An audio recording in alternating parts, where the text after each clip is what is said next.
अस्सलाम वालेकुम। हम कैम्ब्रिज ओ लेवल मैथमेटिक्स की कंप्लीट वीडियो सीरीज़ के साथ आपके सामने हाजिर हैं।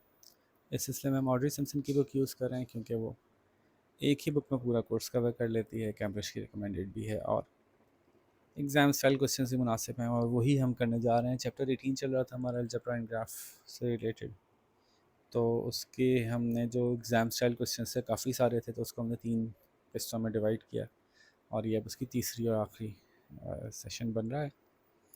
क्वेश्चन नंबर 23 तक कर लिया था, 24 से और 35 गालिबन है, तो वहाँ तक हम आज पूरा करेंगे। सबसे पहले तो वही ग्राफ प्लॉट करना है। तो इक्वेशन दी हुई है, रेसिप्रोकल रिलेशनशिप है। इसका मतलब क्या होगा कि ग्राफ जो बनेगा वो कुछ ऐसा बनेगा, मतलब टू साइडेड बनेगा या ऐसा बनेगा। और रिलेशनशिप इन्वर्स में भी है, रेसिप्रोकल भी है और इन्वर्स में भी है। तो इसका मतलब है कि यहाँ और यहाँ आएगा, यानी नेगेटिव भी है, सॉरी, रेसिप्रोकल भी है और नेगेटिव भी है। तो फिर ये यहाँ बनना चाहिए लॉजिकली।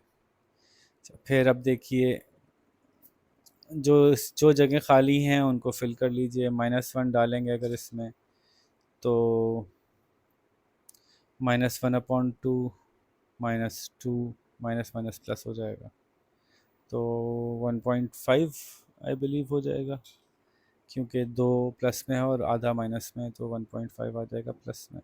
इस तरह सारी वैल्यूज़ आप डालते जाइए तो वो आ जाएगी। अगर 1 डाल देंगे तो उसका उलट हो जाएगा, यानी 1/2 माइनस में नहीं होगा, प्लस में होगा, और ये 2 जो है माइनस में हो जाएगा। तो -2 और +1/2 तो -1.5 हो जाएगा। ठीक है, और ये देखें ना, ये वैल्यूज़ वैसे ही रिपीट हो रही हैं, तो मतलब अब देखने की जरूरत भी नहीं है कि यहाँ पे +3.75 आना चाहिए। वैसे आप डाल के ही निकालिएगा, वैल्यूज़ पुट करके ही निकालिएगा। ठीक है, तो आगे चलते हैं। ये हमने फिल कर लिया, कॉपी द टेबल हो गया 1 ऑन शीट ऑफ। ये पूरा उन्होंने बता दिया है कि आपको कहाँ से कहाँ तक वैल्यूज़ लेनी है, 4 से 0.5 तक, -0.5 तक, और 0.5 से 4 तक। तो दो जगहों पे बनेगा आपका, जैसे हमने बता ही दिया था पहले। और अपना ग्राफ यूज़ कीजिए, उससे ये क्वेश्चन सॉल्व कीजिए। क्या कि जहाँ y की वैल्यू 1 है। ठीक है, अच्छा पहले तो ग्राफ प्लॉट कर लीजिए, फिर मैं आगे समझाता हूँ मज़ीद। अब आपने जो जो ग्राफ बनाया है इस ग्राफ में, जैसे मैंने कहा कि कम और बेशी ग्राफ ऐसा बनेगा। अच्छा, ये इन्होंने क्या इक्वल लिया है, प्रोपोर्शन इक्वल है, 2 centimetre 2.1 unit on each axis. Okay, और ये वैल्यूज़ एक्स की तो माइनस और प्लस दोनों में है, वाई की जो इस वाली साइड की वैल्यूज़ हैं वो भी माइनस प्लस में दोनों में हैं, और इस वाली साइड की। ठीक है, तो ये समझ में आता है कि ग्राफ कुछ ऐसा बनेगा कि दोनों तरफ माइनस प्लस मौजूद है वाई का। इस केस में कह रहे हैं कि अब इन्होंने क्या किया कि जो इक्वेशन है ना, ये देखें, इक्वेशन वही है, इक्वेशन वही है, वाई की जगह 1 दे दिया है।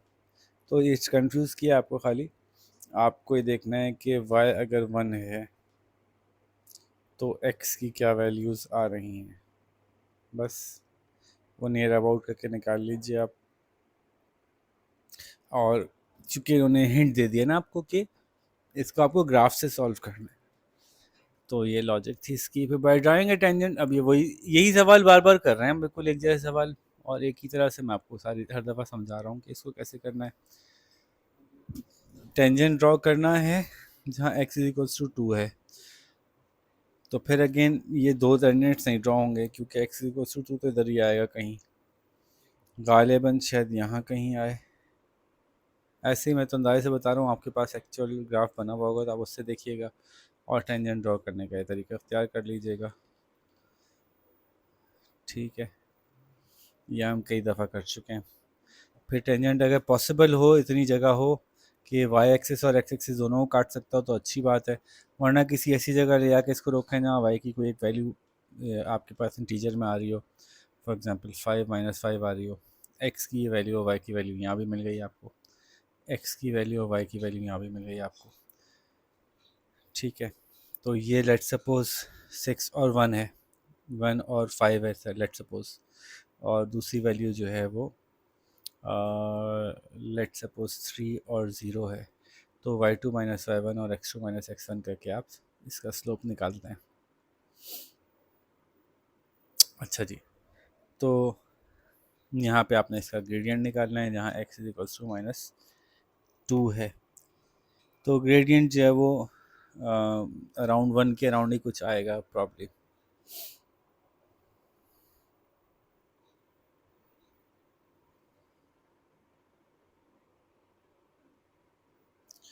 अच्छा, अब ये कह रहे हैं कि -2 पे भी करके दिखाएं, यहाँ पे दूसरी लाइन बनेगी पर -2 जहाँ x है वो यहाँ है कहीं, तो फिर ये ऊपर बनेगी मेरा ख्याल है। अगेन मैंने ग्राफ ड्रॉ नहीं किया है तो मैं इसको सिर्फ अंदाजे से ही बता रहा हूँ आपको कि कुछ यहाँ बनेगी लाइन। फिर यहाँ भी वही एक हरकत करेंगे आप कि इस लाइन को के 2 पॉइंट्स आपके पास होने चाहिए, उन 2 पॉइंट्स को लेके y2 माइनस वाई वन और x2 माइनस एक्स वन करके आप ग्रेडियंट निकाल लेंगे जैसे इतनी दफ़ा निकाल चुके हैं। अब एक और लाइन ड्रॉ करनी है y is equals to minus x. अच्छा, इस लाइन का मतलब क्या हुआ? y is equals to minus x का मतलब क्या होता है? y is equals to x का मतलब तो होता है y1 है तो x1 है, y2 है तो x2 है, तो ये तो यूं लाइन बनती है यहाँ से यहाँ तक। ठीक है, अब y1 है तो x माइनस वन है, y2 है तो x माइनस टू है, y3 है तो x माइनस थ्री है, तो ये यूं बनने जा रही है लाइन। एक स्ट्रेट लाइन बनेगी जो यहाँ से पास करेगी आपकी ओरिजिन से और ये दोनों ग्राफ्स को काट देगी। अब क्या करें, बना दिया। अब सॉल्यूशन मालूम कीजिए। Use your graph to solve the equation. ये रही पहली वाली equation x upon two minus two upon x, और ये रही दूसरी वाली इक्वेशन। दोनों y को बराबर बराबर रख दिया इन्होंने, इस y को इस y के बराबर रख दिया। तो इसका मतलब है जहाँ पे ये लाइन इस लाइन को काट रही है तो वो पॉइंट्स आप निकाल देंगे, इसका सॉल्यूशन हो जाएगा। ये भी हर दफ़ा ऐसे ही कर रहे हैं हम। तो पॉइंट्स कौन कौन से बनेंगे? एक ये पॉइंट होगा, एक ये पॉइंट होगा। इसके कोऑर्डिनेट्स मालूम कर लो भाई। अच्छा, कोऑर्डिनेट्स कौन से मालूम करें? हमने पहले भी बहुत दफ़ा कहा है कि जब सॉल्यूशन मालूम करना होता है तो एक्सिस के कोऑर्डिनेट्स आपको चाहिए होते हैं। ठीक है, तो ये दो कोऑर्डिनेट्स आपके पास आ जाएंगे। तो इसका गालिबन कुछ सिमिलर सा आंसर होगा दोनों तरफ, क्योंकि ये स्ट्रेट लाइन 45 डिग्री बन रही है, दोनों को बराबर से ही काटेगी गालिबन। तो ये एक जैसे आंसर आएंगे, बस एक प्लस में होगा और एक माइनस में होगा। फिर write down the equation of a straight line which passes through the origin and does not intersect the graph of y is equals to. अब ये भी सवाल हम पहले कर चुके हैं कि जाहिर है ये एक रेसिप्रोकल ग्राफ है। इसका मतलब है कि ये वो रीजन है जहाँ पे कि इक्वेशन एग्जिस्ट नहीं कर रही। ये पूरा वो रीजन है जहाँ पे कि ये टच नहीं करेगा, ये भी टच नहीं करेगा, ये सीधा जाता जाएगा। तो फिर इसका मतलब क्या हुआ कि ये वो जगह है जहाँ इक्वेशन का आंसर मौजूद नहीं है। तो अब मैं तो खाली इसको देख के बता सकता हूँ कि वो कौन कौन सी जगह हैं जहाँ पे ऐसा हो सकता है। अच्छा, तो कह रहे हैं equation of a straight line. अब उस स्ट्रेट लाइन की इक्वेशन बता दें आप कि अब स्ट्रेट लाइन की इक्वेशन हम कैसे बताएं भाई? स्ट्रेट लाइन की इक्वेशन कैसे बताई जाती हैं? क्यों नहीं बता सकते? ये नहीं बता सकते y is equals to x की एक इक्वेशन है। ऑल्दो कि इस केस में हम देखते हैं कि क्या ये सही है कि यही इक्वेशन बतानी है। क्या हम ये इक्वेशन नहीं बता सकते कि एक इक्वेशन है where x is equals to one, ये एक इक्वेशन है। वो कैसे? x is equals to one का मतलब है y की हर वैल्यू पे x वन रहेगा, वो ये लाइन बनेगी। ऐसी बहुत सारी लाइनों की इक्वेशन हमें आती हैं अगर आप थोड़ा सा इंटेलिजेंटली सोचें। तो कोई कोई अलजेब्रा का काम नहीं दे रहे हैं आपको, ज्योमेट्रिकली हम सिर्फ इक्वेशन अपने तौर पे सोच लें। तो एक ऐसी इक्वेशन, ये भी तो एक इक्वेशन हो सकती है जो बिल्कुल y एक्सिस के साथ साथ चल रही है। तो इस इक्वेशन का नाम होता है x equals to zero. Y की जो भी वैल्यू है x ज़ीरो ही है यहाँ पे, तो आप ये भी लिख देंगे तो भी ठीक हो जाएगा। ठीक है, इसी तरह से आप ये देखिए कि जैसे मैंने कहा कि ये वाली लाइन जो है ना इन दोनों को कहीं टच नहीं करेगी, तो ये है y इक्वल्स टू एक्स की लाइन। और सिमिलरली कोई भी ऐसी लाइन आप सोच सकते हैं। आप कह सकते हैं सर ये वाली लाइन लग रही है मुझे ज़्यादा अच्छी, तो इस इक्वेशन को कहेंगे y इक्वल्स टू एक्स तो है लेकिन थोड़ा सा ऊपर गई है ये, तो +1, यानी आपने इंटरसेप्ट भी बता दिया +1, या y is equals to x, नीचे वाली बना दी आपने यूँ x-1 इंटरसेप्ट के साथ। तो ये सारी इक्वेशन हम ज़बानी बता सकते हैं, हमें इसके लिए इक्वेशन ड्रॉ करने की ज़रूरत नहीं है। ठीक है, तो ये हो गया क्वेश्चन नंबर 25 देखते हैं। यार ये सवाल आधा इधर होगा और आधा उधर होगा, और यही सवाल मुझे बड़े बुरे लगते हैं कि बार बार कभी इसको ऑन करो कभी इसको ऑफ करो। अच्छा जी, diagram shows the graph. Diagram देखते हैं, अब जाके पहले उधर जाओ फिर इधर आओ, वापस चलें जी। एक डायग्राम है जो कि ग्राफ शो कर रही है y equals to x square plus, अच्छा जी, पैराबोला होना चाहिए और यू शेप होना चाहिए। क्या ऐसा है जी? पैराबोला है और यू शेप है, लेकिन ये इसके मिनिमम पॉइंट से नहीं काट रहा है। इसका मतलब है कि इसकी एक्सिस ऑफ सिमेट्री नहीं है। ये बीच वाली जो हमारी वाई एक्सिस है वो इसकी एक्सिस ऑफ सिमेट्री नहीं है। दिख तो ऐसे ही रहा है इनके पास। अच्छा, फिर इसको मैं कहीं उतार लेता हूँ तो भाई ताकि हमें आसानी हो जाए बाद में। y is equals to x square plus x minus 12, x square plus x minus 12 ये इक्वेशन है, और ग्राफ ने y एक्सिस को कट कर रहे हैं 0, k पे कट कर रहे हैं। तो k की वैल्यू बतानी है हमें। बस चलो, ये इस जगह का काम ख़त्म हुआ, अब हम अपने इस पर चलते हैं। k की वैल्यू बता दो भाई। तो एक तो ये सवाल हो गया, ओके। दूसरा पार्ट है the graph cuts the x axis at this and that, find the values of L. बस ठीक है। तो ये वही पैराबोला के सवालों के सवाल हो गए जो हम पीछे कई दफ़ा ये भी कर चुके हैं, ये वाले सवाल भी कर चुके हैं। तो फटाफट इसके आंसर्स हम डेवलप कर। अब पहली बात तो ये है कि ये इस ग्राफ का ये पॉइंट जो है, इस ग्राफ का वाई इंटरसेप्ट है ना। वाई को सिर्फ ये यहीं से कट करेगा।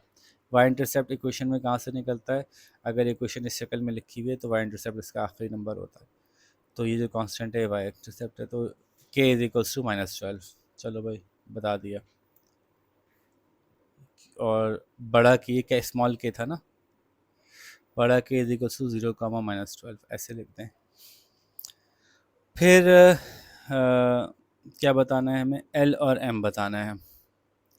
एल और एम कैसे बता दें हम, उसके भी हमारे पास एक से ज़्यादा तरीक़े हैं। एक तरीक़ा तो यही है कि हम जो है वो, ये वो पॉइंट हैं जहाँ वाई की वैल्यू 0 है। ठीक है, इन्होंने ग्राफ पे बताने का नहीं कहा। तो x square plus x minus 12 is equals to 0, इस इक्वेशन को आप सॉल्व कर लीजिए। मैं तो फैक्टराइज करके ही करना पसंद करता हूँ, आपको पता है।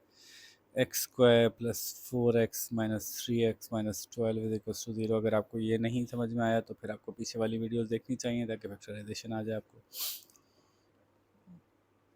तो ये बन गया, x बाहर निकाला, x प्लस 4 माइनस 3 बाहर निकाला, x plus 4 is equals to 0, x minus 3 is equals to 0, और x plus 4 is equals to 0।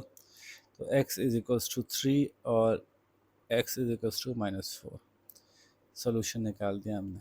तो ये 3 है और ये -4। अब बिल्कुल सही है, लग भी ऐसे ही रहा है। ठीक है जी, क्वेश्चन नंबर 26। वाह, ख़त्म भी हो गया, शुक्र। छोटा तो आया कोई। क्वेश्चन नंबर 26 में देखते हैं, find the point, the points A B C are 9 respectively, find the gradient of the line through A and B. अच्छा चलो, ये भी शुक्र है आसान सवाल है, ग्राफ वाला सवाल नहीं है। चलें जी, ये अटैम्प्ट करते हैं। अच्छा जी, ये ए बी और सी तो मैंने लिख दिया आपके लिए कि कौन सा इनमें से ए है, कौन सा बी है, कौन सा सी है। अब ये हमें याद रहेगा। फरमा रहे हैं कि ए और बी वाली जो लाइन है, ये दोनों, इसका ग्रेडियंट निकाल दो। ग्रेडियंट कैसे निकालते हैं? y2 minus y1 upon x2 minus x1 निकाल दो भाई। b को 2 ले लो, तो y2 minus y1 upon x2 minus x1 is equals to -4 upon 12 में से 3 9 गए, 3 बचे, -4/3 ग्रेडियंट हो गया। फिर the equation of the line through C which is parallel to A B. तो ग्रेडियंट तो उसका हमें पता है कि अगर ए बी के पैरेलल तो ग्रेडियंट ये होगा। तो पहले तो हम कोई वाई लाइन की इक्वेशन लिख देना, y is equals to m x plus c. तो y is equals to m की जगह लिखा -4/3x प्लस, कहाँ से गुजर रही है, the equation of the line through C, जो सी से भी गुजरती है और इसका ग्रेडियंट ये हो। ओके, और पैरेलल टू ए बी हो। ठीक है, हाँ वो तो वही बात होगी। ये सवाल भी हम पीछे कई दफ़ा कर चुके हैं, कई दफ़ा आ चुका है सवाल कि जब स्लोप पता चल जाता है आपको, तो आपको y2 माइनस y1 पता चल गया अपॉन x2 माइनस x1 की वैल्यू पता चल गई, और आप y2 की जगह खाली y लिख लें, x2 की जगह खाली x लिख लें, और दूसरा पॉइंट भी ले लें जो कि दिया हुआ है इन्होंने, इससे गुजर रहा है वो। तो y1 इसको बना दें -2 को, और x2 जो है उसको बना दें 4 को। तो ये हमें पता है कि इसकी वैल्यू क्या है, इसकी वैल्यू है -4/3, -4/3। तो y प्लस 2, 3 इधर ले जाएं और ये इधर ले जाएं, ये भी पहले किया हुआ है हमने पूरा का पूरा, 3 इधर आ जाएगा, -4 इंटू एक्स -4। तो 3y plus 3 is equals to -4x minus minus plus 16, 6 को उधर ले जाएं चलें, और 3y is equals to -4x plus 10, ये बन रही है।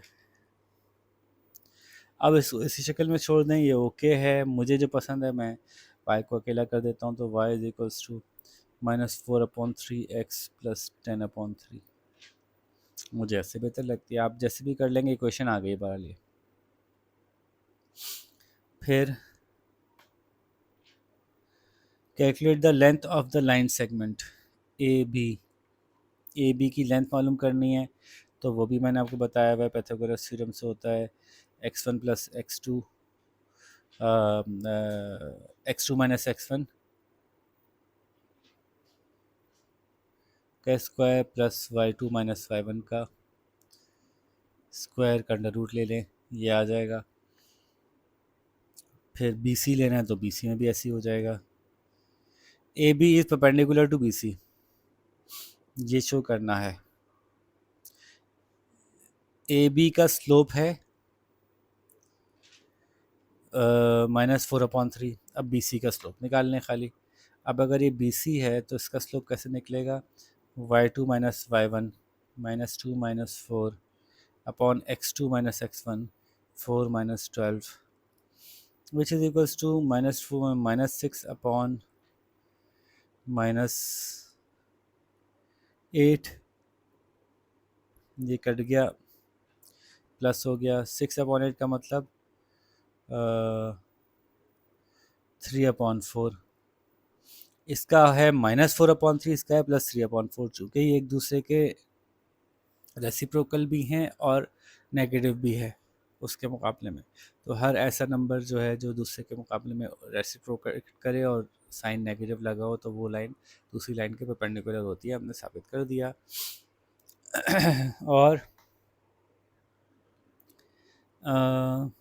Calculate the area of triangle A B C. अब ए बी सी ट्राइंगल का एरिया कैसे मालूम होगा, तो एक तो ये कि आपको ये ना प्लॉट करना पड़ जाएंगे अब पॉइंट्स, ए बी कहाँ है,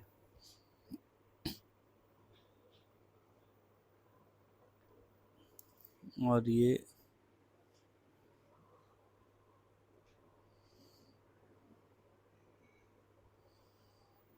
एक सेकेंड, ये नहीं, मैंने एक्स एक्सिस वाई एक्सिस पे जल्दी से आपके लिए बना दिया। 2 3 4 5 6 7 8 9 10 11 12 13 14, 1 2 3 4 5 6 7 8 9 10 11 12 13 14, ठीक है। अब हमें प्लॉट करने हैं। पहला पॉइंट है 9,8, तो 9,8 रफ बना रहा हूँ मैं अगेन, ताकि आपको थोड़ा सा आसान हो जाए जल्दी से, वरना ये आप खुद बना सकते हैं। दूसरा है 12,4, 12,4 ये हो गया। तीसरा है 4, -2, 4, -2। ठीक है, तो ये आपका ट्रायंगल बन गया।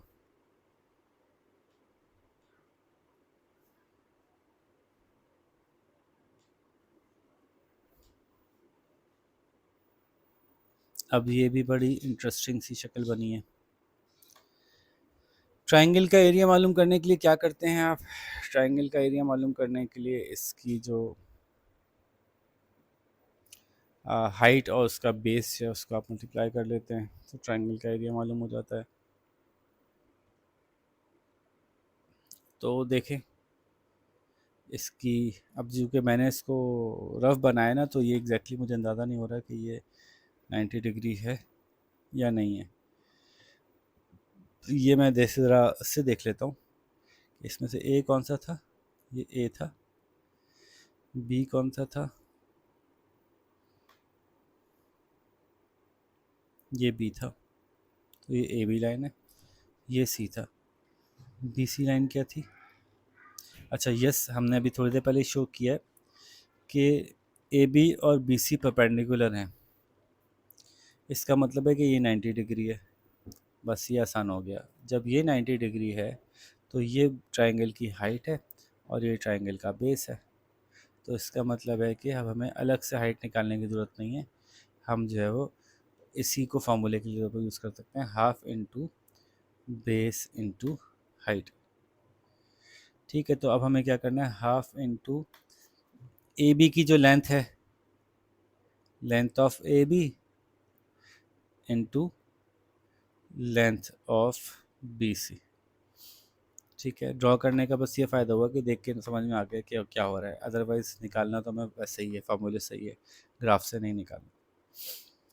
क्योंकि हमें पता है कि लेंथ ऑफ अ लाइन मालूम करने का तरीका क्या है,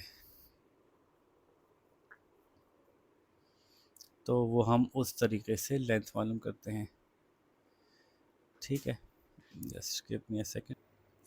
अब लाइंस की लेंथ मालूम करने का आपको पता है फार्मूला, ए बी की लेंथ मालूम करना है तो ए के कोऑर्डिनेट्स दिए हुए हैं, बी के कोऑर्डिनेट्स दिए हुए हैं।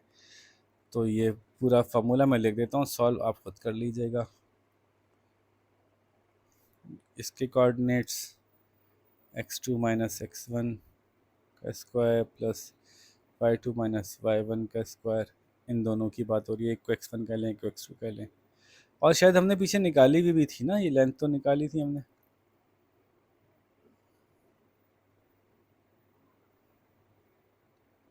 अच्छा, लेंथ नहीं निकाली थी हमने। हाँ निकाली थी ना, लेंथ निकाली हुई है। जब लेंथ निकाली हुई है तो जो आपका आंसर आया हुआ है वो डायरेक्टली पुट कीजिए यहाँ पे, ये करने की ज़रूरत ही नहीं है। इसको 1/2 से मल्टीप्लाई कर दीजिए तो आपके पास ट्रायंगल का एरिया आ जाएगा। ठीक है जी, देखिए मैंने निकाला भी नहीं और आपको पूरा तरीका भी समझा दिया। आगे चलते हैं, क्वेश्चन नंबर 27। ये भी स्पीड और टाइम का ग्राफ है, यानी एक्सेलरेशन के बारे में बता रहा है। एरिया अंडर द कर्व, जब भी स्पीड टाइम का ग्राफ होता है तो एरिया अंडर द कर्व जो है वो डिस्टेंस शो करता है। ये तो हमने रटी हुई बात आपको बता दी। आगे चलते हैं।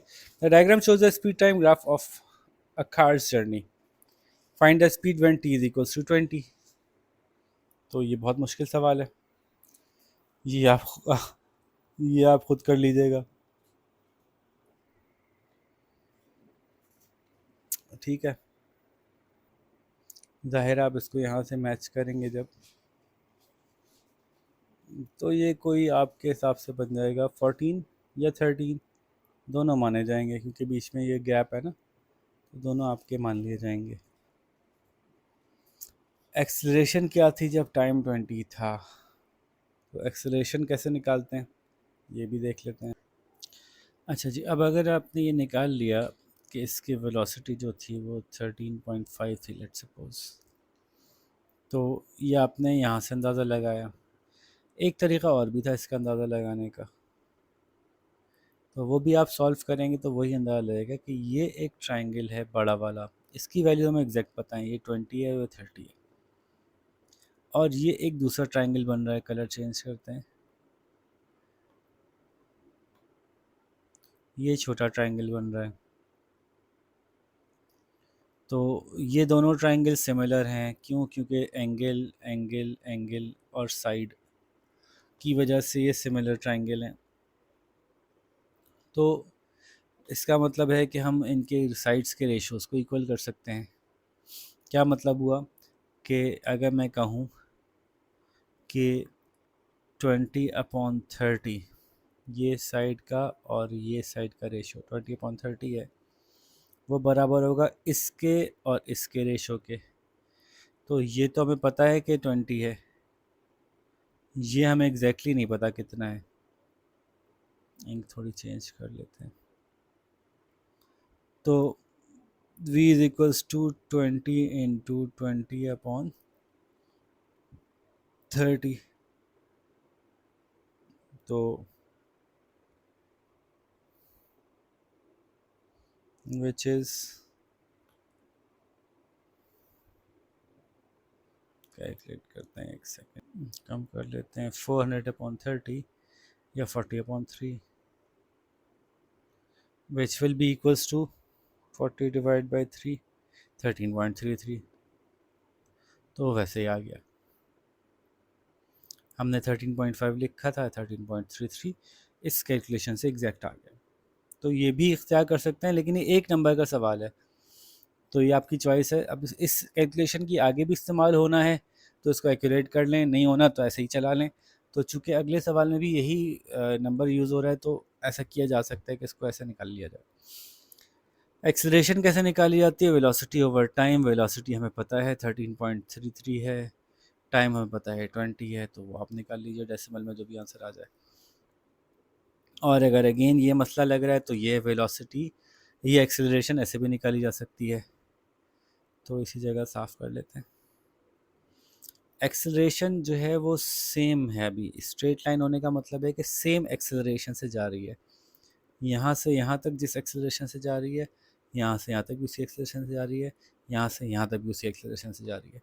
एक स्ट्रेट लाइन पे सब जगह एक्सेलरेशन सेम होती है, क्योंकि एक्सेलरेशन ग्रेडियंट से निकलती है और एक स्ट्रेट लाइन पे ग्रेडियंट सेम होता है। y2 minus y one upon x2 minus x1 करेंगे तो चाहे इस सेक्शन का कर लें या पूरी लाइन का कर लें, सेम आएगा एक स्ट्रेट लाइन पे। तो ये बात, ये टेक्निक यहाँ पे यूज़ हो रही है, इस वजह से एक नंबर का सवाल है।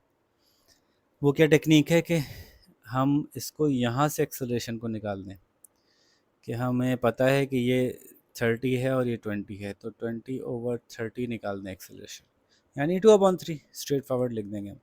अदरवाइज जो अभी हम कर रहे थे क्या था, अभी हम कर रहे थे 13.5/20, तो देखते हैं क्या वैल्यू निकलती है। 13.5/20 की वैल्यू निकलती है 0.675, ये एक्सेप्टेबल आंसर है। और 20 डिवाइड बाई 30 की वैल्यू निकलती है 0.66667, ये भी एक्सेप्टेबल रेंज में है वैल्यू। दोनों आंसर करेक्ट माने जा रहे हैं। तो 2/3 अगर लिख देंगे आप तो कुछ भी कैलकुलेशन नहीं करनी पड़ी आपको, क्योंकि ये, और ये भी आपने बता दिया कि मुझे पता है कि एक्सेलरेशन यहाँ से निकालूँ या पूरी का निकाल लूँ, एक ही बात है। तो ये आपने एडिशनल नॉलेज अपनी शो कर दी, बगैर कैलकुलेट किए डायरेक्ट लिख दिया कि this is 2 and this is 3, this is 20, this is 30, 20/30 यानी 2/3। बाहर लेकिन अगर किसी ने वैल्यू डाल के भी निकाल लिया तब भी ठीक होगा, लेकिन उसका टाइम ज़्यादा खर्च होगा, एक नंबर के लिए अच्छा खासा टाइम लगेगा। फिर distance travelled in the first 40 seconds, वो तो आपको पता है एरिया अंडर द कर्व से निकल आता है। ये रहा एक शेप और ये रहा दूसरा शेप, इसका एरिया निकाल लीजिए और इसका एरिया निकाल लीजिए। तो 10/20 200 हो गया, और इसका हो गया 30 × 20 डिवाइड बाई 2, तो ये हो गया 300। तो आंसर आ रहा है गालिबन 500। तो 500 मीटर डिस्टेंस कवर किया हमने, ठीक है। 60 सेकेंड्स में कितना किया, ये तो हमें एरिया मिल ही गया था, इसमें और प्लस कर लें ये वाला एरिया। तो इसका बेस है 20, इसकी हाइट है 20 डिवाइड बाई 2, 20 × 20/2, तो ये 200 हो गया, तो ये 700 टोटल हो गया metres. Part of the distance time graph for the same journey is shown below. अच्छा, ये एक्सेलरेशन का ग्राफ था, ये स्पीड का ग्राफ है। जाहिर है एक्सेलरेट कर रही है गाड़ी, तो इसका मतलब है स्पीड हर लम्हे बदल रही है, तभी एक्सेलरेट कर रही है। इस वक्त स्पीड सेम है, इस वक्त एक्सेलरेट कर रही है, इस वक्त डिसलरेट कर रही है। यहाँ स्पीड चेंज हो रही है, यहाँ पे स्पीड कांस्टेंट है। लेकिन अगर खाली डिस्टेंस और टाइम का ग्राफ बनाएंगे, यानी ये एक्सेलरेशन का था, अगर स्पीड का ग्राफ बनाएंगे तो वो चेंज होती हुई दिखेगी। अगर स्पीड हर लम्हे एक जैसी है तो ऐसी चलेगी। अब स्पीड अगर चेंज हो रही होगी तो ग्राफ ऐसे जाएगा, वक्त के साथ साथ स्पीड बढ़ती जा रही है। लेकिन अभी इस केस में तो ये बनना चाहिए ग्राफ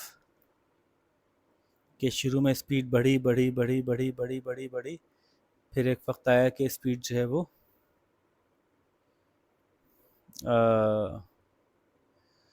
हाँ नहीं, बल्कि डिस्टेंस का टाइम ट्रैवल तेज किया, फिर स्लो हो गया। तो थोड़ा सा ऐसे बनना चाहिए ग्राफ मेरे हिसाब से, स्लो हो गया फिर। अच्छा खैर, तो part of the distance time, अच्छा पार्ट ऑफ द ग्राफ है ना, तभी तो मैं ये तो कहूँ कि ये तो यहाँ के तो स्लो हो गया है, यहाँ पे वो स्लो होता हुआ दिख नहीं रहा। ठीक है, बात समझ आ गई। अब part of the distance time graph for the same journey shown below. शुरू के 30 सेकंड का दिखाया है इन्होंने, जिसमें एक्सेलरेशन ही हुई है, स्पीड बढ़ी ही है, तो वो नज़र आ रहा है। शुरू में कम स्पीड से जा रहे थे, कम इतने टाइम में कम डिस्टेंस ट्रेवल किया था, फिर इतने टाइम में ज़्यादा डिस्टेंस ट्रेवल किया, इतने टाइम में काफ़ी ज़्यादा डिस्टेंस ट्रेवल किया पहले के मुकाबले में। ठीक है, सवाल क्या है भाई? अब ये यार बड़ा मसला है, अब अगले पेज में जा रहा है क्या? अच्छा, complete this time graph, okay बस ठीक है, तो ये आसान हो गया। आसान क्यों है? क्योंकि 30 सेकंड से 40 सेकंड्स तक स्पीड चेंज नहीं हुई। अब जिस रफ्तार से डिस्टेंस ट्रेवल हो रहा था, उतना ही डिस्टेंस अब ट्रेवल होता जाएगा। तो एक तो ये बात हो गई कि जो भी यहाँ तक स्पीड बन गई थी वही स्पीड जारी रहेगी। आप चाहें तो एक स्केल से लेके कर सकते हैं, थोड़ा सा अंदाज़ा करने के लिए 40 सेकंड्स तक। फॉर एग्ज़ाम्पल मैं तो इसको यूँ ले जाऊँगा स्ट्रेट, ठीक है, जिस स्पीड से चले थे वही स्पीड चलती रही 30 से 40 सेकंड में, और उसके बाद स्पीड गिरना शुरू हो गई 40 से 60 सेकंड में, यहाँ तक कि आखिर में जाके बिल्कुल ज़ीरो हो गई। तो ये अब कम होना शुरू होगी, कम होना शुरू होगी, कम होना शुरू, यहाँ तक कि बिल्कुल हॉरिजॉन्टल हो जाएगा। लेकिन ये मैंने बहुत जल्दी हॉरिजॉन्टल कर दिया सिर्फ समझाने के लिए। ये अब कम की तरफ जाएगा मामला, और हॉरिजॉन्टल बिल्कुल 60 पे जाके होगा।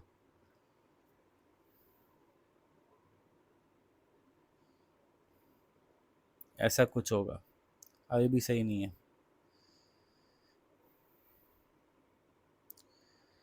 इससे बाहर स्लोप कम होगा।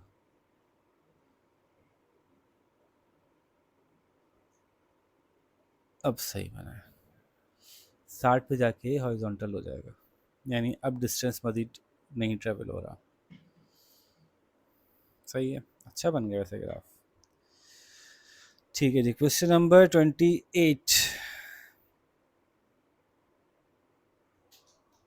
में फरमा रहे हैं P Q R S, P कहाँ है भाई? अच्छा, पी क्यू आर और एस, एस डायग्राम में नहीं है क्या? Okay, P Q R S is a parallelogram, P दिया हुआ है, क्यू दिया हुआ है, आर दिया हुआ है, अच्छा एस दिया हुआ ही नहीं है, कोऑर्डिनेट्स मालूम करने हैं एस के। ओके, और बताइए, find the coordinates of the mid point of P R. Okay, तो पहले तो पी क्यू आर एस बना लेते हैं, तो पी क्यू तो मिलेगा आपस में। अरे चलो भाई, अच्छा, ये नीचे रह गया बेचारा। पी क्यू तो मिलेगा आपस में,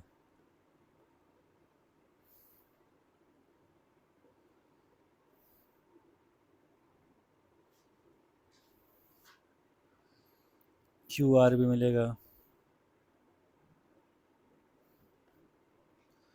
अब एक पॉइंट कहीं और होगा आर और एस का, तो फॉर एग्जांपल मैं इसको समझाने के लिए बना देता हूँ।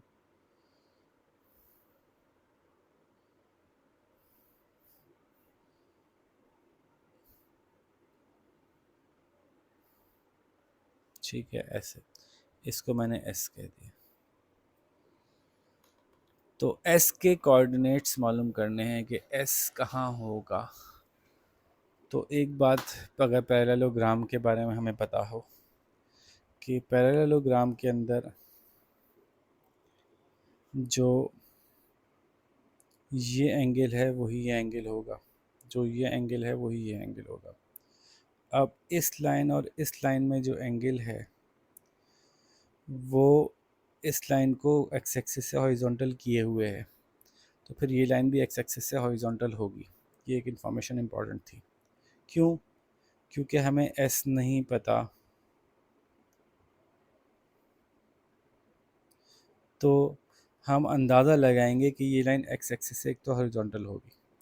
अगर एक्स एक्सिस से हॉरिजॉन्टल होगी यानी पैरेलल होगी, इसका मतलब है कि इस लाइन में कोई वाई में चेंज नहीं आएगा इस लाइन को इधर लाने में। और जितना डिस्टेंस एक्स पे यहाँ से यहाँ तक कवर हुआ उतना ही डिस्टेंस एक्स पे यहाँ से यहाँ तक कवर होगा, क्योंकि अपोजिट लाइंस इक्वल भी होती हैं पैरेललोग्राम में। तो this is 1 2 3 4 5 units, so we'll be making it as, अब एक्यूरेटली बनाते हैं कि ये है, ये कहाँ है, 9 पे है। ये तो क्वेश्चन ठीक से मुझे देख नहीं रहा, मैं ज़रा बुक में से देख लूँ एक नज़र। यहाँ पे कर्व हुआ है ना पेज, तो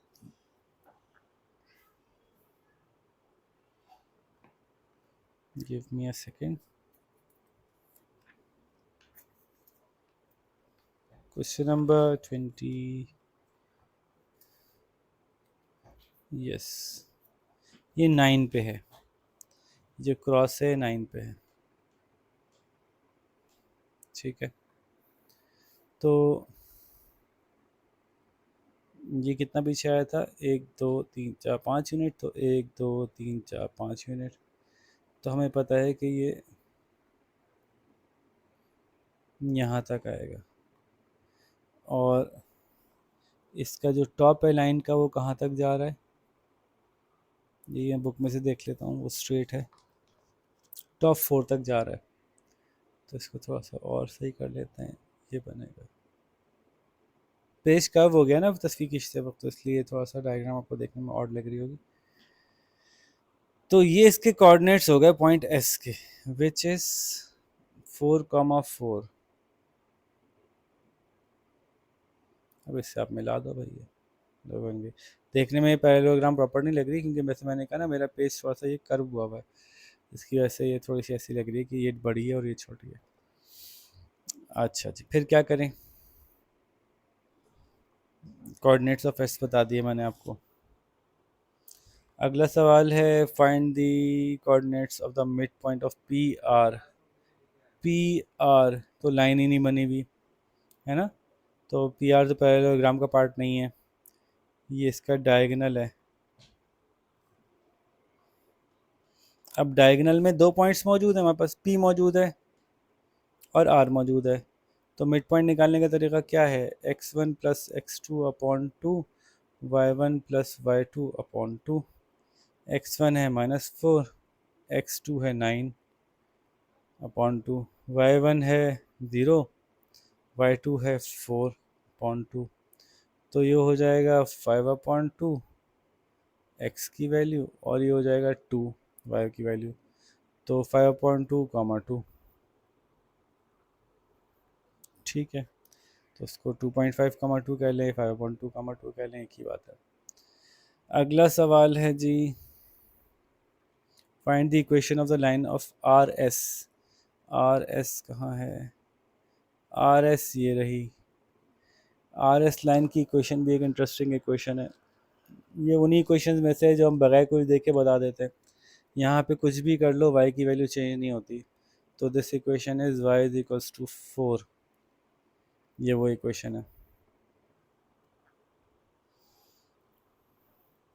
ठीक है, फिर अगला सवाल है find the equation of line Q R. Q R कहाँ है? अच्छा ये क्यू आर है। ओके, इसको आप देख लें कि इसका स्लोप निकालने पहले, वही हमारा तरीका होता है कि कोई एक लाइन अगर हमें किसी नॉन तरीके से नहीं पता चल रही तो स्लोप से निकाल लेते हैं। स्लोप कैसे निकालते हैं? y2 minus y one upon x2 minus x1। पहले ऐसे स्लोप निकालेंगे तो y2 r से ले लेते हैं, 4 minus zero, 4 minus zero upon y2 minus y one, x2 minus x1, 9 minus one is equals to 1/2, क्योंकि 8 हो जाएगा, 4/8 इज इक्वल्स टू 1/2। ये स्लोप आ गया। अब हम दोबारा पुट कर देते हैं इसको इक्वेशन बनाने के लिए, और y अपॉन एक्स में y2 और x2 किसी भी एक पॉइंट को ले लें, 0,1 को ले लें या 1,0 को ले लें या 9,4 को ले लें। तो 1,0 को ले लेते हैं, यहाँ 0 लगा दें या 1 लगा दें, इक्वेशन बना लें, ये इधर ले जाएं ये इधर ले जाएं, तो 2y और ये 0 लगाने का फ़ायदा हुआ कि गायब हो गया, is equals to x minus one, क्योंकि 1 से मल्टीप्लाई होकर यही रहा, ये इक्वेशन बन गई। मुझे आपको पता है कैसी पसंद है, y is equals to 1/2x minus 1/2। मुझे ऐसी अच्छी लगती है, बाल आपको अगर जैसे भी ये सही लग रही है तो ये भी लिख सकता है। ठीक है, तो ये बन गई इक्वेशन। ये भी हमने बहुत दफ़ा बना लिया, अब मुझे छोड़ देना चाहिए था, लेकिन सवाल थोड़े से सवाल रह गए तो मैंने कहा चलो ये भी कर देते हैं। इक्वेशन ऑफ आर एस बता दी मैंने इक्वेशन ऑफ क्यू आर बता दी। एरिया ऑफ द पैरेललोग्राम, यार आप ये निकाल लें भाई, पैरेललोग्राम के एरिया का फार्मूला बता देता हूँ। लेंथ्स आपको पता है, वो निकालनी भी आती है, लेंथ का फार्मूला भी आता है। बेस इनटू हाइट होता है ना, अब बेस तो ये रहा, इसका डिस्टेंस निकाल लें, लेंथ निकाल लें, y2 माइनस वन एक्स का स्क्वायर, x2 माइनस x1 का स्क्वायर का अंडर रूट, इसकी निकाल लें। तो बेस इनटू हाइट है पैरेललोग्राम का एरिया, और हाइट आप कहाँ से लेंगे? इसके हाईएस्ट पॉइंट को ले लेंगे, वो ये रहा हाइट का फार्मूला। तो ये दो पॉइंट्स ले लें। तो वैसे तो हम इसको यूनिट्स नहीं बता सकते, बेस इसका है 1 2 3 4 5 और हाइट इसकी है 4, तो इसका जो एरिया निकलेगा वो 20 यूनिट्स निकलेगा, 20 यूनिट्स स्क्वायर। अब वो यूनिट दिखे हुए नहीं है ना, तो इसलिए हम ऐसे, तो मैंने वैसे ही बता दिया कि बेस खाली एक्स एक्सिस में वाई एक्सिस में है नहीं, तो पूरा फार्मूला लगाने की ज़रूरत नहीं है। हाइट जो है सिर्फ वाई एक्सिस में, एक्स एक्सिस में नहीं है, तो वो डायरेक्ट वो यूनिट्स आप ले सकते हैं। तो लो भाई ये हो गया। नेक्स्ट क्वेश्चन है, the points A and B are this respectively, find the mid point. यार ये अब आप खुद निकालिएगा, ये मैं निकालना भी नहीं बताऊंगा कैसे निकालेंगे, बहुत दफ़ा बता दी। ए और बी की जो लाइन है उसका ग्रेडियंट भी नहीं बताऊंगा, ये भी आप खुद निकालिएगा, और लेंथ ऑफ द लाइन भी नहीं बताऊंगा, क्योंकि ये तीनों फार्मूले हम बहुत दफ़ा इस एक्सरसाइज में कर चुके हैं। अब कह रहे हैं C is the point D is such that D C is equals to 4 और 3 का मैट्रिक्स। अच्छा, find the coordinates of D, ये आपने नहीं किया हुआ अभी, मैट्रिसेस के थ्रू जो है वो आपने अभी नहीं किया हुआ। What type of quadrilateral is A B C D? ठीक है, तो इसका पार्ट भी आप छोड़ दें, अगली एक्सरसाइज में कवर होगा एक्चुअली, तो क्योंकि उन्होंने तो एग्जाम स्टाइल क्वेश्चन उठाना है ना, तो पूरा पूरा सवाल उठा लिया उन्होंने, तो ये वाला पार्ट नेक्स्ट एक्सरसाइज में कवर हो रहा है, वहीं हम सॉल्व करा देंगे। क्वेश्चन नंबर 30 है, इसका पार्ट ए आप बाहर पूरा कर लीजिएगा। क्वेश्चन नंबर 30 है, the diagram is the speed time, तो इसका मतलब एक्सेलरेशन की है, 23 से बढ़ी, फिर एक्सेलरेशन वही रही, यानी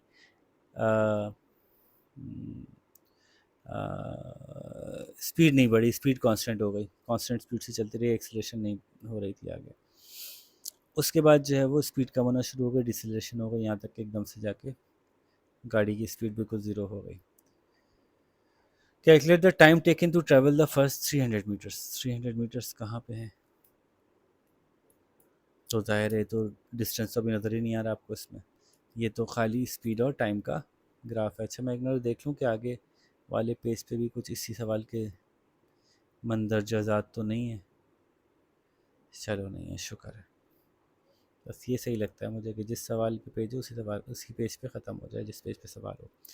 अच्छा जी, तो calculate the time taken to travel the first 300 metre and by drawing a tangent find the retardation of the cyclist when t is equals to 55। यहाँ पे टेंजेंट बना के, ये तो आप खुद ही कर लीजिएगा, इसके लिए तो आपको मेरी ज़रूरत नहीं है। ओहो, यहाँ पे टेंजेंट बनाइएगा।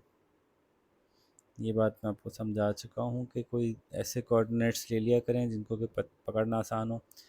यहाँ से x रख लें 70 तक और 40 तक रख लें, तो ये 30 मिल जाएगा ना आपको, डिफरेंस ऑफ 30। ये कैलकुलेट करना थोड़ा आसान होगा। y कैलकुलेट करना थोड़ा सा मुश्किल लग रहा है, लेकिन मुझे नहीं लग रहा क्योंकि अच्छे खासा गैप दिया हुआ है इन्होंने, 12.5, तो तकरीबन 14 के करीब y है यहाँ पे, और यहाँ पे y तकरीबन 7 है, नहीं 7.5 8 है। ठीक है, तो ये तकरीबन नियर अबाउट वैल्यूज़ लेके आप इसका ग्रेडियंट मालूम कर सकते हैं। ये 2 पॉइंट्स उठा लें, इस पॉइंट की वैल्यू है 40,14, ये है 70,8। तो अब इससे क्या होगा कि आपको y2 - 7/x2 - x1 करके ग्रेडियंट मालूम करना आसान हो जाएगा। तो b तो मैंने पहले कर दिया आपके लिए, ठीक है, और a जो है वो 300 मीटर्स कितनी देर में ट्रैवल किया मैं बताता हूँ। अब जब आप को ये कहा जाता है कि 30 सेकंड्स में कितना डिस्टेंस ट्रैवल हुआ है बता दें, तो आप एरिया अंडर द कर्व निकालते हैं, आप बताते हैं कि 30 सेकंड्स में कितना डिस्टेंस ट्रैवल हुआ। एरिया अंडर द कर्व निकालने के लिए क्या करते हैं हम, यानी डिस्टेंस का फार्मूला है कि this multiply by this divide by 1/2, अगर ये ट्राइंगल लेते हैं तो, अगर ये ट्राइंगल ले रहे हैं तो इस सिचुएशन में, तो चूँकि हमें पता है कि ट्रायंगल है, तो इस एरिया अंडर द कर्व को निकालने के लिए हम ऐसा करेंगे, ये समझेंगे कि this is 1/2 height into base. तो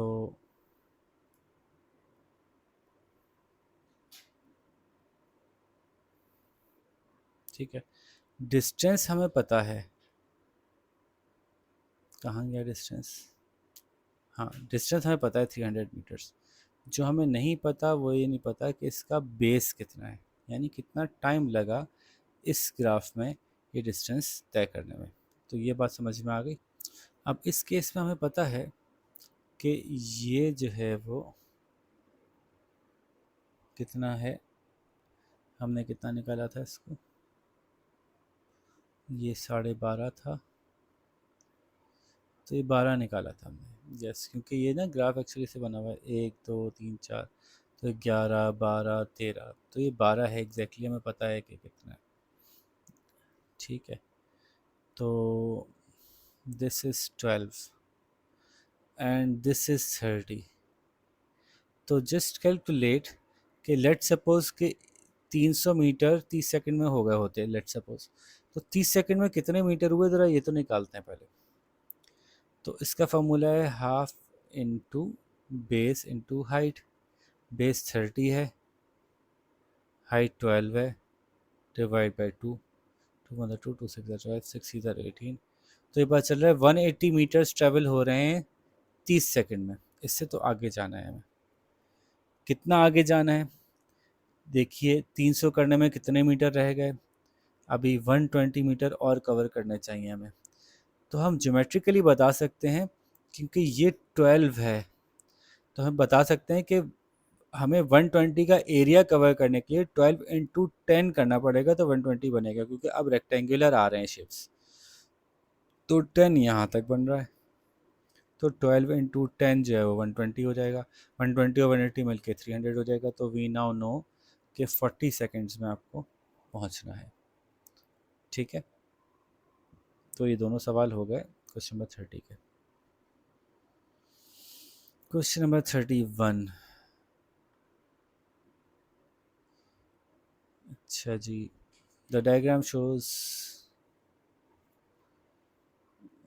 speed time graph of the first 20 seconds of a motorcyclist journey.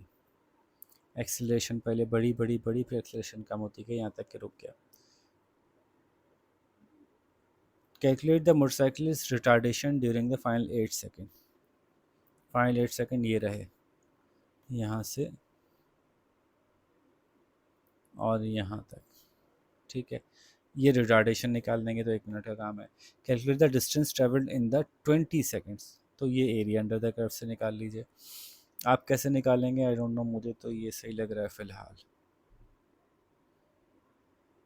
ऐसे निकाल लें, 4 शेप में, 1 2 3 4. ठीक है, तो ये काम आप लोग खुद कर सकते हैं पूरा का पूरा. बस रिटार्डेशन में इस बात का ख्याल रखिएगा कि जब आप ये देख रहे हैं कि acceleration is speed over time है ना, तो आप जब एक्सेलरेशन निकाल रहे होंगे तो आप ऐसे लिखेंगे, क्योंकि ऊपर से नीचे आ रही है, पहले से कम हो रही है, तो स्पीड 30 से 0 की तरफ आ रही है तो -30 लिखेंगे.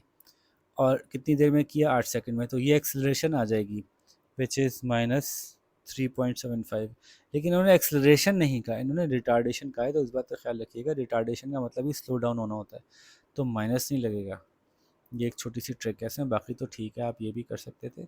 और आप ये एरियाज़ भी बड़े आराम से निकाल सकते हैं. दिस इज़ 2 4 6 8, 8/15 का एक स्क्वायर है, तो इसका एरिया 120 हो गया. बाकी एरियाज आप इस तरह से निकाल लें ट्राइंगल में से. ठीक है जी. क्वेश्चन नंबर 32 देखते हैं.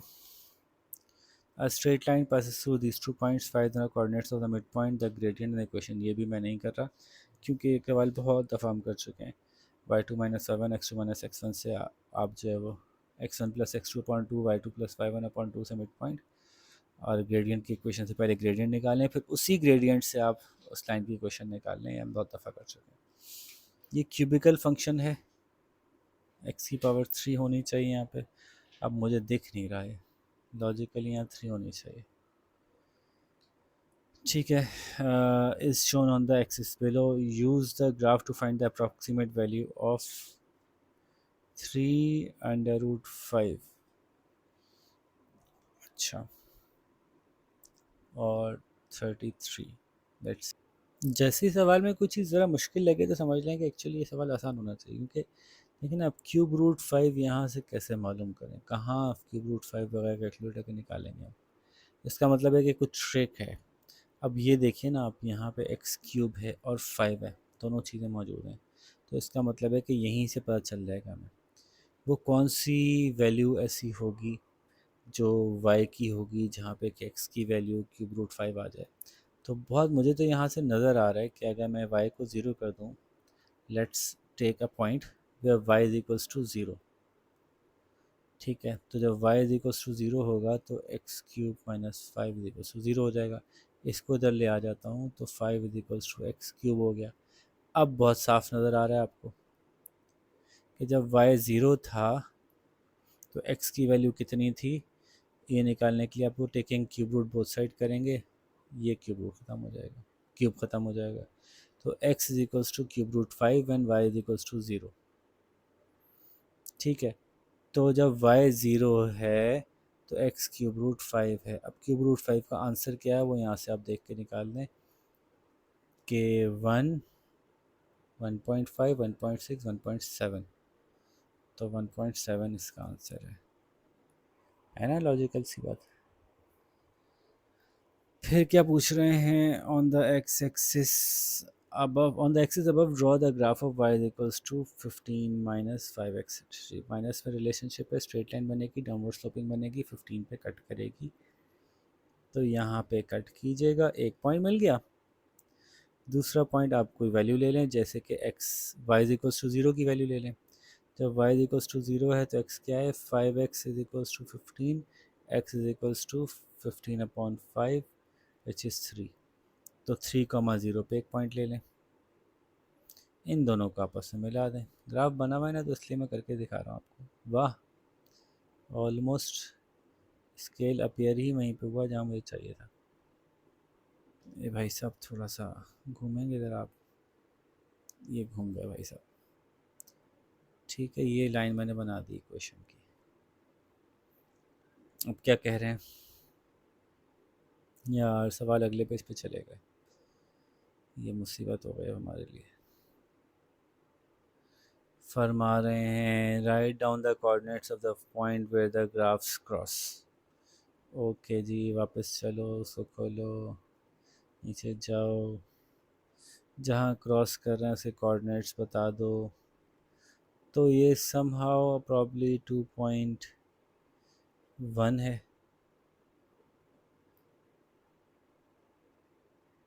और ये शायद 4 है। ठीक है, तो 2.1 कामा 4 कह सकते हैं।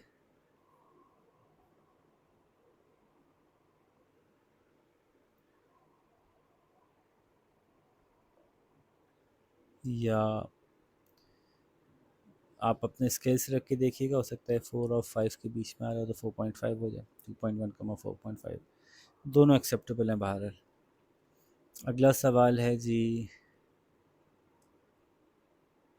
पूछ रहे हैं the x coordinate of the point where the graph crosses the solution of the equation x cube है, x cube is equals to a plus bx, find the value of a and the value of b। ये सवाल भी इतनी दफ़ा कर चुके हैं कि अब तो ये आपको रट जाना चाहिए। सवाल को उधर ले जाते हैं।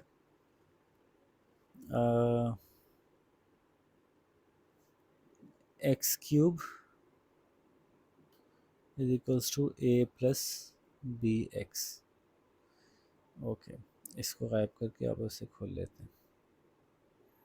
ये हमें इक्वेशन मिली हुई है जहाँ पे दोनों बराबर होती हैं। तो x cube minus 5 is equals to 15 minus 5x। ये कितनी दफ़ा तो कर लिया आपने। ये दोनों इक्वेशन जहाँ बराबर होती हैं वहाँ पे इस इक्वेशन की वैल्यू बता दीजिए।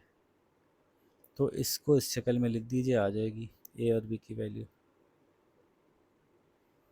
तो इसको वहाँ ले जाइए, x cube is equals to 20 minus 5x। तो a is equals to 20, b is equals to -5।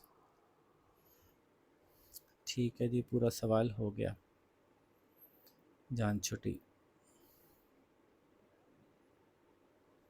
34 35 दो ही सवाल रह गए, हाथी निकल गया, पूंछ रह गई बस।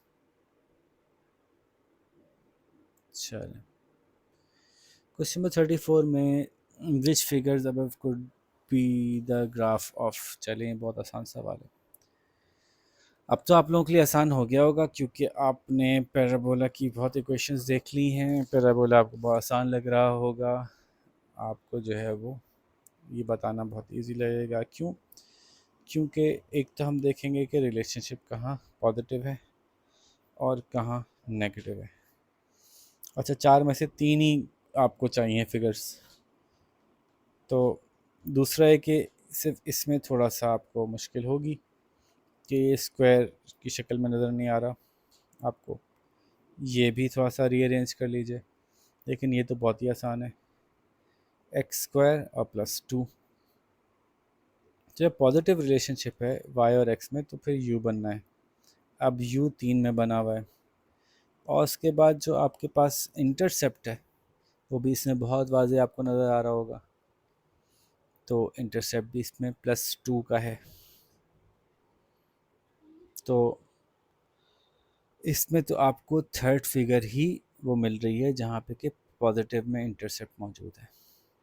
तो ये तो हो गया फिगर नंबर 3। इसको खोल लेते हैं थोड़ा सा। तो x multiplied by x+1 -2 multiplied by x+1, x square plus x -2x -2। तो x square minus x -2। Okay, तो यहाँ भी हम ये देख रहे हैं कि जो रिलेशनशिप स्क्वायर के साथ है y का वो प्लस में है। ठीक है, तो फिर इसका मतलब है ये कहाँ बनेगा, ये यू शेप बनेगा। यू शेप बनेगा तो अब इसमें से कौन सी वाली डायग्राम होगी, इंटरसेप्ट इसका -2 है, तो देखिए ये भी हो सकती है और ये भी हो सकती है। एक बात तो ये थोड़ी सी आपके लिए कंफ्यूजिंग हो गई कि ये दोनों ही हो सकते हैं। चलें इस कंफ्यूजन को रिजॉल्व करते हैं, देखते हैं क्या सी को हम डायरेक्टली कर सकते हैं, क्या इनमें से कोई कट तो नहीं रही सी में। एक तो सी डायरेक्ट यूँ हो रहा है कि स्क्वायर के साथ माइनस लगा हुआ है, तो इसका मतलब है इन्वर्टेड यू होगा। ये तो बात ही ख़त्म हो गई कि ये हो गई फर्स्ट डायग्राम। अब जो आपकी 2 और 4 में से किसी एक की सिलेक्शन है, वो किस बुनियाद पे होगी, लेट्स फाइंड दिस आउट। अब ये जो दो डायग्राम्स हैं इसमें से, इसमें x की प्लस वैल्यू बड़ी है और माइनस वैल्यू छोटी है, इसमें x की माइनस वैल्यू बड़ी है और प्लस वैल्यू छोटी है। ये वैल्यू निकालना इसलिए आसान है क्योंकि यहाँ y=0 होता है x एक्सिस पे। अब हम वापस की असली हालत में चले जाते हैं, तो y=0 कर देंगे, तो या तो x या तो ये 0 के बराबर है, x - 2 = 0, या x + 1 = 0। ठीक है, तो x = 2 है या x = -1 है, इन दोनों में से एक सही है, मतलब ये दोनों सही हैं। तो देखिए प्लस वाली वैल्यू बड़ी है, माइनस वाली छोटी है, तो दिस मीन्स के figure 2 is the right answer. ठीक है, ठीक है, इन्होंने इसको तोड़ के ही इसलिए दिया था ताकि आपको सॉल्व ना करना पड़े ज़्यादा और आप आराम से बता सकें कि यहाँ x की वैल्यू 2 है और यहाँ x की वैल्यू -1 है, अगर =0 करते हैं तो। और 2 और -1 से जो है वो यही वाला गुजर रहा है सिर्फ एक, तो इवन इंटरसेप्ट देखने की ज़रूरत भी नहीं थी, इसको सॉल्व करने की भी ज़रूरत नहीं थी, हम डायरेक्ट यहाँ से बता सकते हैं। तो यही एक ऐसा है जिसमें कि x की वैल्यू 2 और -1 आ रही है। ठीक है जी, तो ये क्वेश्चन नंबर 34 हो गया। लास्ट क्वेश्चन अटेम्प्ट करते हैं। स्पीड टाइम ग्राफ है, चलो ठीक है, इतना मुश्किल, इतना टाइम टेकिंग नहीं होता, मुश्किल तो कोई भी नहीं है एक सवाल इसमें। Ali was on a training run, the diagram is speed time graph यानी acceleration. At t = 0, his speed was 8. His speed decreased at a constant rate until it was 4 metre पर सेकेंड at 200. एक ही रफ्तार से इसकी स्पीड कम होती गई, यानी same acceleration रही। और ये बात हमें पता भी है कि जब एक स्ट्रेट लाइन होती है तो उस पर एक्सेलरेशन सेम होती है क्योंकि उसका स्लोप सेम होता है। और बहरहाल ये डिसलेरेशन है, ये ध्यान में रखिएगा, माइनस में एक्सेलरेशन है। अब calculate the retardation during the 200 seconds, तो इसका मतलब है कि अब हम माइनस में वैल्यू ना डालेंगे, रिटार्डेशन प्लस में ही आएगा आंसर। तो रिटार्डेशन निकालने का तरीका क्या है, स्पीड ओवर टाइम, तो 8 से 4 हुई कितनी देर में, 200 में, तो ये हो जाएगी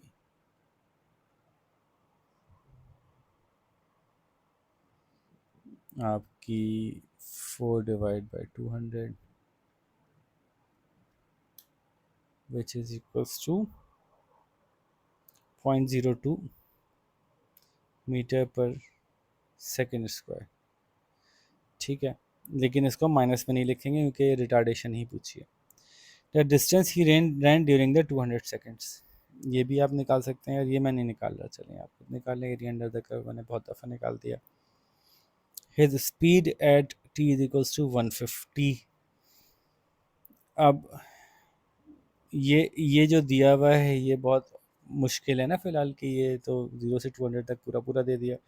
अब 150 पे कैसे जाएंगे, तो 150 पे जब जाएंगे तो हमें ये पता है कि ये जगह कितनी है, ये 150 है, तो ये कितना है, ये 50 है, ये तो हमें पता चल गया। ठीक है, अब इस मोमेंट पे इसकी स्पीड कितनी होगी, तो ये अंदाजे से नहीं बताना, बल्कि ये उसी तरह बताना है, इस तरह से पिछले सवाल में मैंने बताया था, प्रोपोर्शनैलिटी से, क्योंकि ये ट्रायंगल और ये ट्रायंगल बड़ा वाला, ये दोनों सिमिलर हैं, तो जो रेशो इसका होगा यहाँ का और यहाँ का, वही रेशियो इसका होगा यहाँ का यहाँ का, इससे बताना है। ठीक है, हमें क्या बताना है? स्पीड बतानी है। टाइम तो हमें पता नहीं, बेस तो हमें पता है ट्राइंगल का, बेस इसका ही पता है, इस ट्राइंगल का बेस 200 है। इसकी हाइट पता करनी है, इसकी हाइट पता है हमें 4 है। तो हम ये कहते हैं कि 4/200 बराबर है प्रोपोर्शन में स्पीड ओवर 50 के। ये नहीं पता अभी हमें, तो इसको इधर ले जाओ, मसला ख़त्म हो जाएगा। तो 4 5 ज़ा 200, 450 था और 200 पहले ही था, तो 1 आ गई। ठीक है, तो इसका मतलब क्या हुआ कि ये डिस्टेंस 1 है, तो इसका मतलब है यहाँ पे स्पीड 5 है। ठीक है, आगे देखते हैं। आगे फरमा रहे हैं कि बेन, ये कौन भाग रहा था? अच्छा, अली भाग रहा था। बेन भी इसी स्पीड से भाग रहा था, एक ही डायरेक्शन में। अच्छा, Ben ran at a constant speed in the same direction as Ali. अब ये कांस्टेंट स्पीड से भाग रहा था, ये कांस्टेंट स्पीड नहीं है, ये तो कांस्टेंट एक्सेलरेशन या कांस्टेंट डिसेलरेशन है। स्पीड कांस्टेंट होती है तो स्पीड का ग्राफ ऐसे बनता है, चेंज नहीं हो रही होती। तो बेन कांस्टेंट स्पीड से भागा डैडी की डायरेक्शन में। At t0 Ali and Ben were level. Okay, they ran the same distance in the next 150 seconds. Calculate Ben's speed.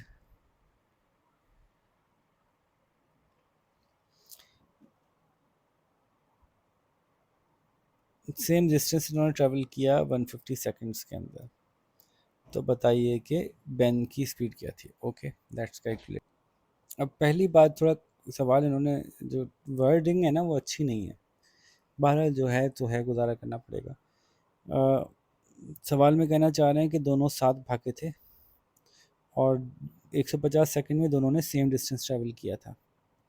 तो 150 सेकंड में इसने कितना डिस्टेंस ट्रैवल किया था, वो अभी हमने निकाला था ना, वो पिछले वाले उसमें माइनस हो गया था, इसको रिवाइज कर लेते हैं। यस, तो 150 सेकंड में ये बन रही थी 150 में, और ये हमें पता है कि ये 5 था। ओके, तो इसी को यूज़ कर लेंगे हम एरिया अंडर द कर्व निकाल के डिस्टेंस निकाल लें कि ये 150 सेकंड में कितना डिस्टेंस भागा था। तो ये 5 से 8 का मतलब है 3 हो गया, है ना, ये हाइट 3 हो गई। रंग थोड़ा अजीब सा है, रंग थोड़ा चेंज करते हैं। ये करते हैं, ब्लू कर लेते हैं। ठीक है, अब ठीक है। तो ये है 150, ये है टोटल 5,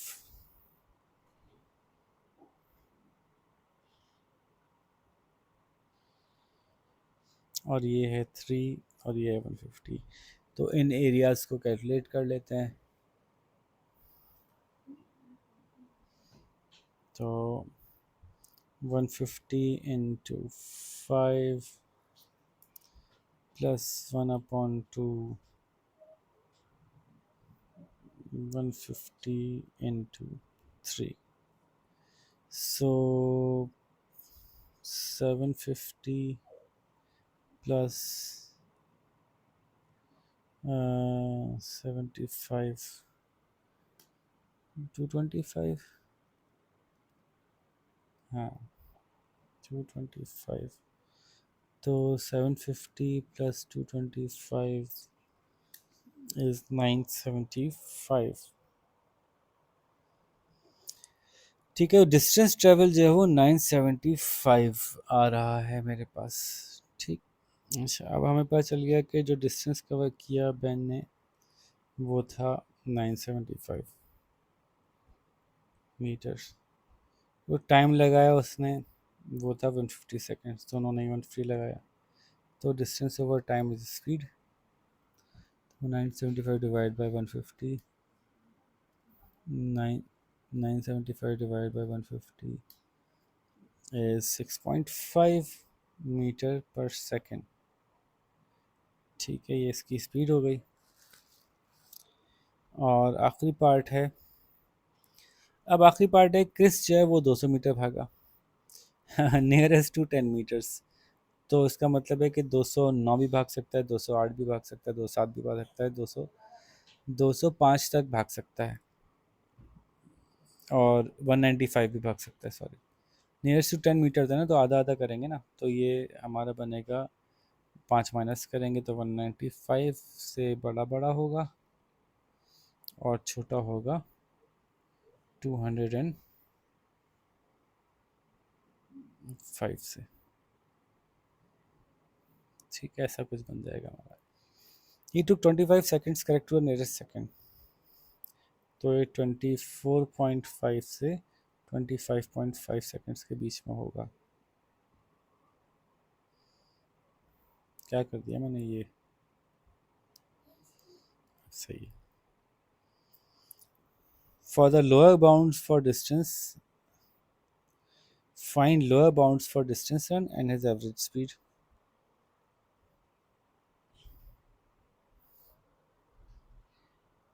पहले तो डिस्टेंस रन के अंदर लोअर बाउंड्स निकाल लें आप, विच इज़ 195, मैंने बता दिया आपको। अब लोअर बाउंड के अंदर एवरेज स्पीड उसकी कैसे निकलेगी, तो जाहिर है लोअर बाउंड से ही मल्टीप्लाई होगी ना। लोअर बाउंड 195 को ही करेक्ट करेंगे हम, और स्पीड होती है टाइम से निकलती है, तो which is 195 divided by 24.5,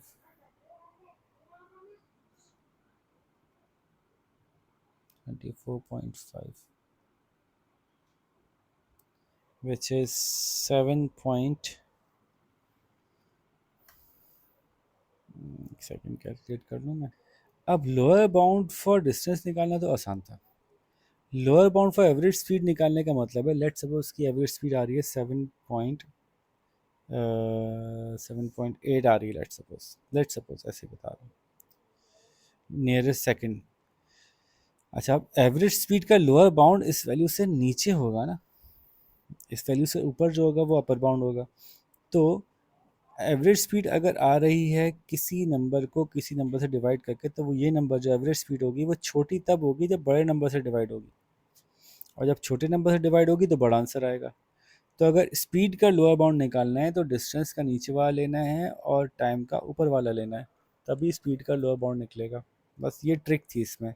195 divide by 25.5 which is equals to 7.65 metre पर सेकेंड एवरेज स्पीड निकल आई लोअर बाउंड में। अपर बाउंड में जब डिस्टेंस अपर बाउंड का होगा और स्पीड टाइम लोअर बाउंड का होगा, तो फिर हम एक और वैल्यू निकाल सकेंगे। डिस्टेंस भी अपर बाउंड का ले लें, टाइम भी लोअर बाउंड का ले लें, तो फिर ये अपर बाउंड आ जाएगा स्पीड का। लेकिन सवाल में चाहिए ही नहीं था, तो यहाँ पे हम जवाब ख़त्म करते हैं। तो अब हमारा यहाँ पे पूरी एक्सरसाइज 18.5 ख़त्म हो गई, और आप लोगों के लिए अल्लाह ताला आसानियाँ पैदा करे, आप लोगों को सेहत दे। इंशाल्लाह अगले लेसन में मुलाकात करते हैं। अल्लाह हाफ़िज़।